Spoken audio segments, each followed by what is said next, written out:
ఉత్తరప్రదేశ్లో ఉపాధ్యాయ నియామక అభ్యర్థులు వరుసగా 2 రోజులు రోడ్డెక్కారు. లక్నోలో మాజీ సీఎం బీఎస్పీ అధినేత్రి మాయావతి నివాసం ఎదుట ఆందోళన చేశారు. అయితే ఆందోళనకారులను పోలీసులు అడ్డుకోవడంతో కాసేపు ఉద్రిక్తత చోటు చేసుకుంది. నిరసనకారులు పోలీసులతో వాగ్వాదానికి దిగారు. అయినా ఆందోళనకారులను బలవంతంగా వ్యాన్ లెక్కించి స్టేషన్కు తరలించారు పోలీసులు.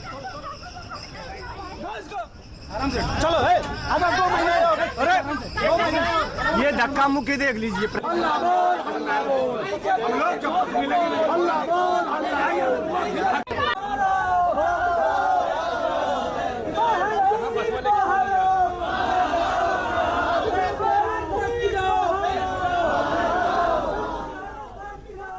యూపీలో 69,000 టీచర్ల రిక్రూట్మెంట్లో 6,800 పోస్టులు రిజర్వ్డ్ కేటగిరీలో ఉన్నాయి.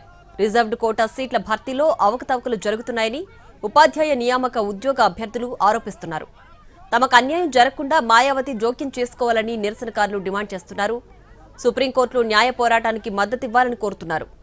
ఇప్పటికే ఎస్సీ ఎస్టీ అభ్యర్థులకు అన్యాయం జరగకుండా యూపీ ప్రభుత్వం చూడాలని మాయావతి బహిరంగంగా డిమాండ్ చేశారు. అయితే తాము చేస్తున్న పోరాటానికి న్యాయపరంగా సపోర్ట్ ఇవ్వాలని కోరుతూ మాయావతి నివాసాన్ని ముట్టడించేందుకు యత్నించారు.